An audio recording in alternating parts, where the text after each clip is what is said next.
Welcome back. For a lot of people, Memorial Day is a 3-day weekend, but oftentimes the reason behind it gets lost during those backyard barbecues. One organization walks thousands of miles across the country to remind people about the reason for the holiday. Leah McNeil joins us now with their story. Leah. For the Memorial Day is meant to honor the fallen soldiers of the U.S. military. For Donald Trump this morning, it was an excuse to go after his self-proclaimed enemies. He says, quote, "Happy Memorial Day to all, including the human scum that is working so hard to destroy our once great country." He goes on to attack 2 judges overseeing his trials and the woman who says he sexually assaulted her. My panel is back with me now. I get it. The happy whatever to haters and losers is kind of his shtick, but come on, man. Should people care? That sucks. I mean, to be candid. I think it follows a pattern, and he hasn't really received a lot of consequences for this kind of talk in the past, and that is something that's targeted just at those who like Donald Trump. We're not trying to win any hearts and minds with that particular, what do they call them, truth? But what we were just talking about, which was whether or not he's going to be able to win over those independents, whether or not he's going to be able to win over some moderate Republicans that he lost in 2020 in states like Arizona that went to Biden, voters I spoke to there who had been lifelong Republicans. Is he going to be able to win them over if he's constantly, on a day that is supposed to remember veterans, attack other, law enforcement? And that's something that the Biden campaign is going to be using examples of in the past when he's attacked veterans, in the past when he said that he only likes soldiers that win. Tracks. And they're going to use that to appeal to those independent Nikki Haley type voters. I have wondered, and I don't know the answer to this, but if just being on Truth Social has actually somewhat helped Donald Trump, because not everyone is being exposed to this constant deluge of negativity. I mean, one of the things, I met someone in Iowa during the caucuses who told me that they believed the election was stolen, and I was like, hear me out. What if the election wasn't stolen, but that everybody, including you, who was a Trump supporter, were just really exhausted by the constant drinking from a fire hose that people felt, so people didn't actually show up to vote, including you, who told me that you didn't show up to vote. He was like, yeah, well, we were all really tired. And I wonder if being on Truth Social in this kind of silo where it's not public, where it's only public if someone else posts it, right, not having this constant inundation has actually somehow helped Donald Trump, because people don't feel so exhausted by seeing it all the time. I think it's an underappreciated dynamic. And one, to your point, the Biden campaign, I vividly remember talking to somebody in the White House early on in the first term, where they were like, man, we kind of wish Trump was back on Twitter because it was easier to show these things. Moving on to the kind of things that really matter with Trump right now, not the inability to separate 2 posts. Dude, just make a Memorial Day post and then go ahead on your rant. He was booed at the Libertarian Convention. I think we have some of the, let's play some of the sound. We want libertarian votes because you stand for what we stand for. If we unite, we are unstoppable. I will be a true friend to libertarians in the White House.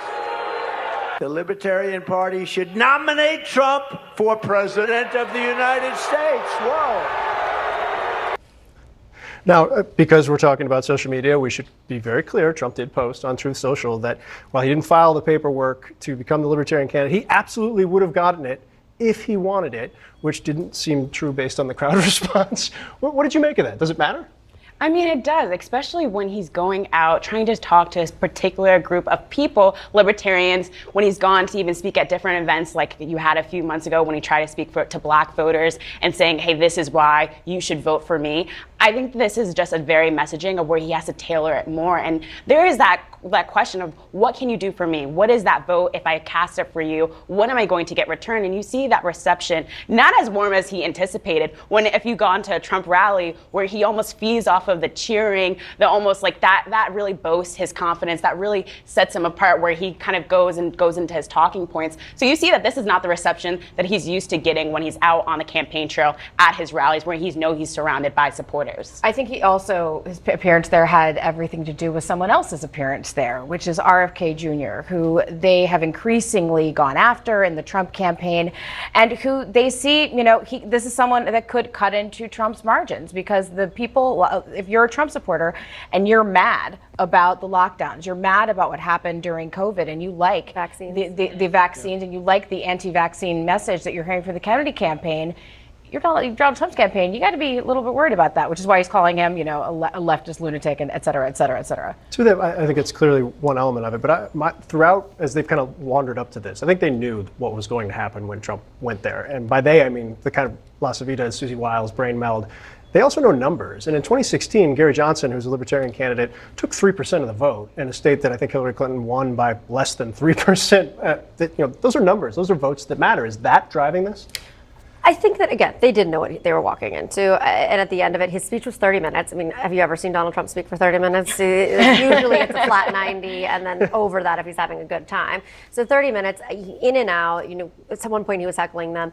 The concern with RFK is exactly what you're mentioning. Yes, they've seen polling, they've seen all the same polling everyone else has, that this might siphon votes away from Biden. But when I talk to his senior advisors, there's a real belief that they have absolutely no idea, that they don't know where these votes are going to come from, that they don't know that this isn't going to hurt Donald Trump. And so getting him in front of people, as many people as he can, which are in this world, that could help him, even if it's just a little bit, as they try to navigate this kind of RFK And even situation. to Kristen's point on this, what the Trump, and I've talked to a lot of Biden campaign advisors on this topic, is that they're not just getting after groups that historically have gone out and casted a vote. They're trying to target voters who have, back in the day, they didn't vote, that in the last 2020 election cycle, that they didn't go and cast their ballot. They're trying to target those voters and try to see how can they get them to mobilize and go out to the ballot time this time around. And that, when we're talking about the slim margin that they think that is going to be between Trump and Biden, they're really trying to go after those voters, the ones that haven't historically voted in the past, but they're really trying to go And they're not out all and in the vote again. middle. It's people that can fall on either side, but haven't been identified, because that's exactly what the Trump people are doing. They're looking for, on the Trump side, looking for low propensity voters who have historically in the past voted Democrat, but they believe now are more right leaning. They don't know that they'll show up, but they're trying to get out there into these communities to try to drive them out to vote. Because if you look at this, the way that the table is set right now, if the election's going to be determined, it's just going to be determined by these people in the middle. So now you're seeing them go outside to these outside areas to try to bring in new voters. Yeah, it's a fascinating shadow boxing match going on with low propensity voters, but you need an operation too to actually deliver a chase program. And that's where I'm not totally sure where the Trump campaign is.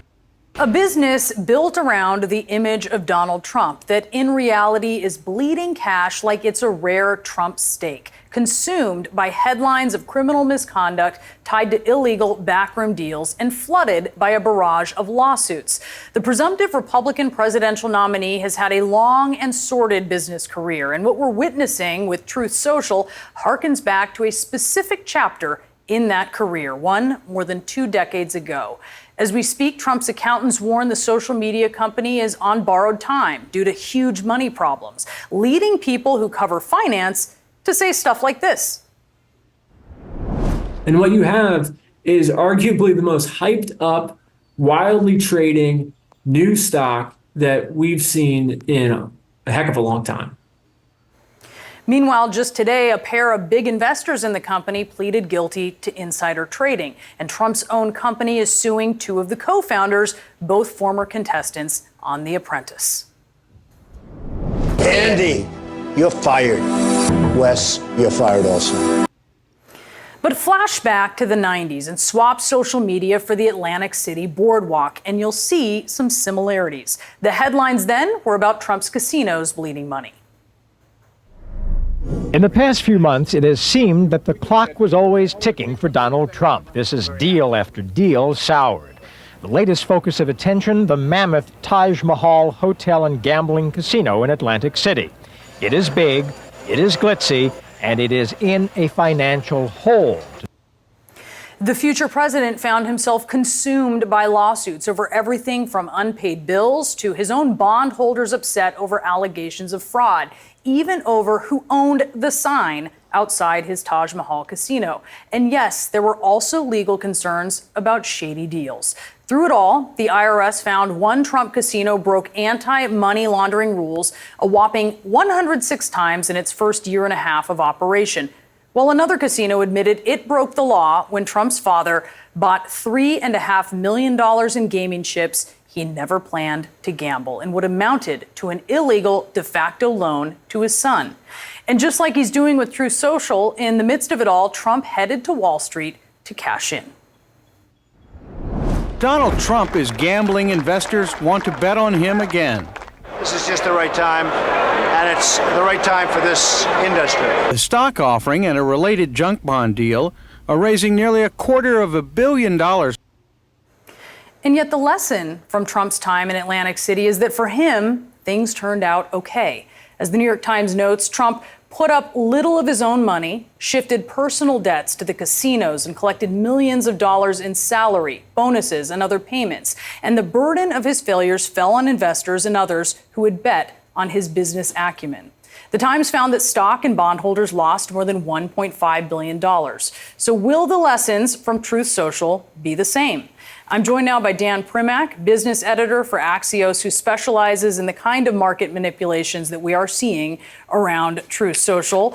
Dan, great to have you. We have the former president. He sells a lot of stuff these days. There's golden sneakers, Bibles. How do you see Truth Social as an offering? I see it's kind of the stock version of the golden sneakers, right? It's not a very good company. Truth Social, for those who've never seen it, it is basically Twitter that's been reskinned. It's got basically the exact same functionality, nothing more, a little bit less. But most importantly, it doesn't have much of a business. Last year, it lost $58 million, which isn't that big a deal for a new company. The problem is it only made $4 million, and it made less money in the fourth quarter than it made in the third. So Trump is really good at screwing over other people before himself when his business dealings go south. Here, we saw Trump lose $1 billion on paper, at least in one day, though. So ultimately, I wonder if this venture tanks, would it actually have negative consequences for him? Probably not. I mean, yes, he lost $1 billion in one day, which was earlier this week when the financials came out. But right now, he's up $3.8 billion from where he was basically 8 days ago. That's pretty good for him. I mean, if you think about this, his stake right now in Truth Social is worth $3.8 billion on a company that makes $4 million in revenue a year. It's a multiple. Somebody asked me the other day where it should be trading. I mean, less, like way less. You don't see this sort of multiple in any other company in any other industry. I mean, Trump does have this long record of putting his name on things that already exist in the market, from steaks to vodka. And this current value aside, I know you kind of alluded to this, is there anything innovative about Truth Social, considering it does cater to a different audience? Or is it entirely just Twitter repackaged, even considering that? It's Twitter repackaged for a MAGA audience. Now, there's a little bit of interesting stuff on the back end in the sense of one of their big things is they don't want to rely on big tech companies like Amazon or Microsoft, who are the ones who host most traditional tech platforms and apps. So they're trying to do it without those companies. But that's nothing that a consumer or a user would ever see. So no, there's not really. The only really innovative thing, and it's not innovative per se, is they've decided, despite being a public company, they are not going to collect or report basic user data to investors. How many downloads there have been, monthly active users, things like that, that whether it be Twitter or Meta or Snap or anybody else report regularly. Here today, you have these two investors in Trump Media in the insider trading case. They pleaded guilty after Trump was just found liable in the New York civil fraud case for grossly overvaluing his assets to get loans while undervaluing them for tax purposes. You go all the way back, as we mentioned, to his casino ventures and his hotel failing in Atlantic City at really the expense of so many hardworking people. How do you see all of these data points of questionable ethics and financial failures speaking to the kind of businessman that we now know Donald Trump to be? I want to separate a little bit. These insider trading charges, and there was actually 3 charges. 2 guys pled guilty today. One more is going to fight this in court. These charges were first brought last summer, long before Truth Social went public. They are separate from Trump. In fact, they invested in this so-called blank check or SPAC that Truth Social merged with.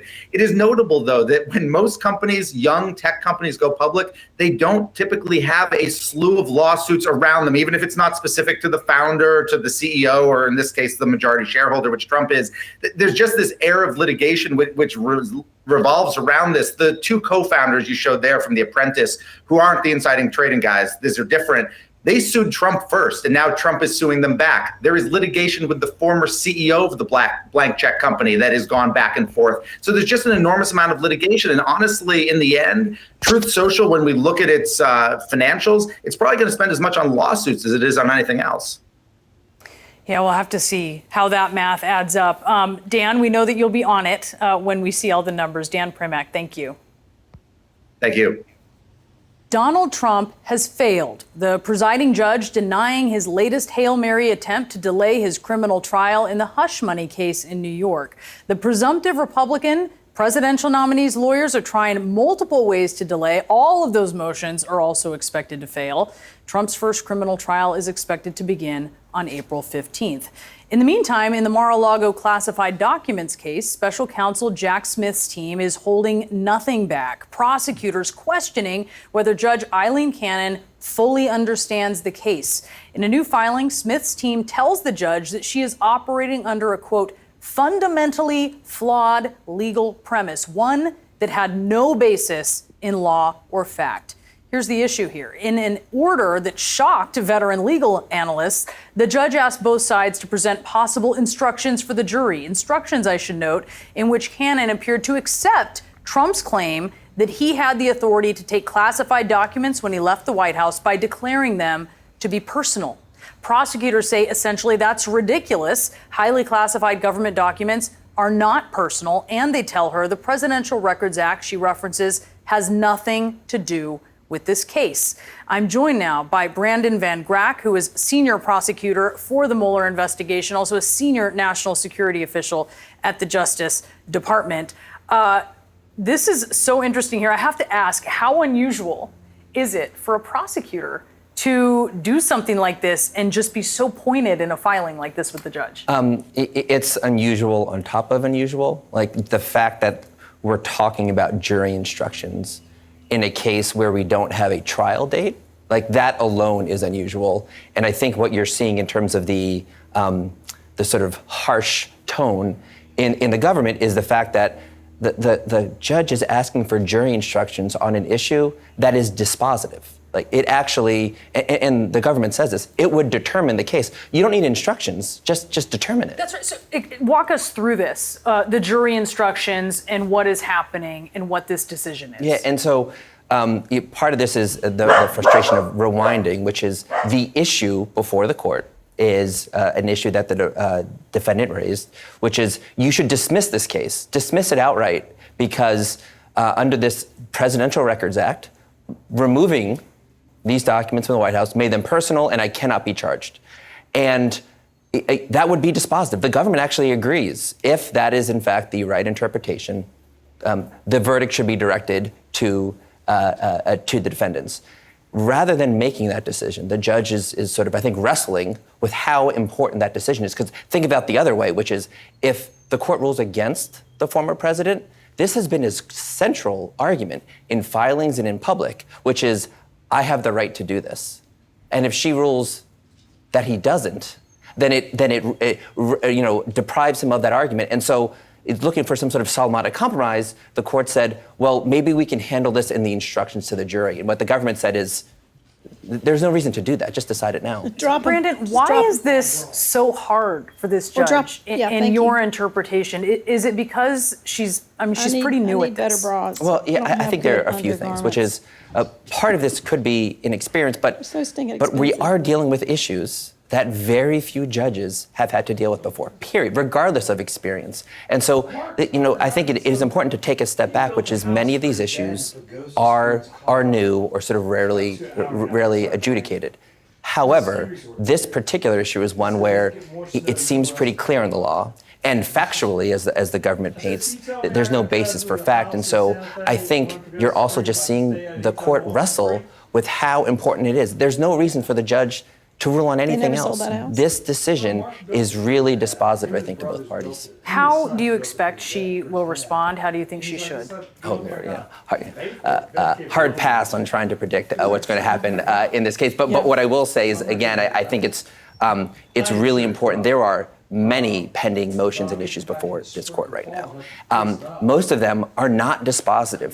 Should the former president get more documents? Should some names be redacted? It does not make any sense for the court to expend any resources or time in ruling on those if ultimately the court is going to decide that the president's interpretation is accurate. And that's what the government is saying. Just make this decision so that we can figure out what the next steps are. The council's filing repeatedly floats this idea of appealing to the 11th Circuit if she rules against them. And if she doesn't move quickly, right, if she doesn't act fast here, do you think there's a chance the 11th Circuit could remove her from the case? Is that plausible at all? Yeah, I think we're really many steps removed from that. Like, judges do get the law wrong. Like, it does happen. In fact, it happens all the time. Like, that is why we have an appellate process. So just because there's a disagreement between the Department of Justice and the judge is not a basis to remove a judge. It can be a basis to appeal it. And I think that's really the focus of not only the filings, but the focus I think we'll see going forward.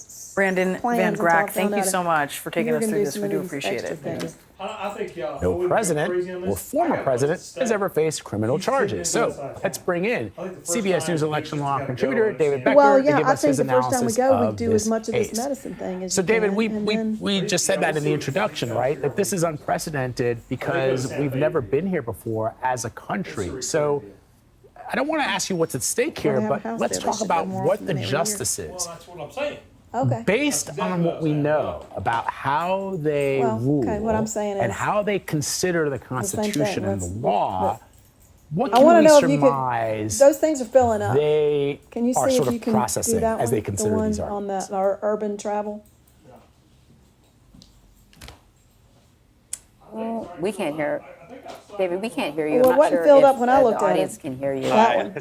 Sorry about that. Oh, there we go. Okay, we got you. I'm back. Sorry. The argument's going to be really telling because this argument has never come up, possibly because it was always assumed that the president was not above the law. We've had nearly 250 years of the presidency, and we've had presidents who were likely to be charged with crimes, like President Nixon, who was pardoned by President Ford. That pardon would be unnecessary if presidents were above the law. And even Trump's counsel in the impeachment in February of 2021 argued that he was, in fact, liable to be charged with crimes, and that's why they could acquit him in the impeachment, because he would still be held responsible for his actions. I think we'll have the justices balancing two important things. One, giving the president enough leeway to do his job. All right, David, just stand by 1 second because we are expecting a special report in just a... Okay. David, continue. Okay. Balancing out the need to have the president be able to do his job, which of course doesn't include committing crimes. Well,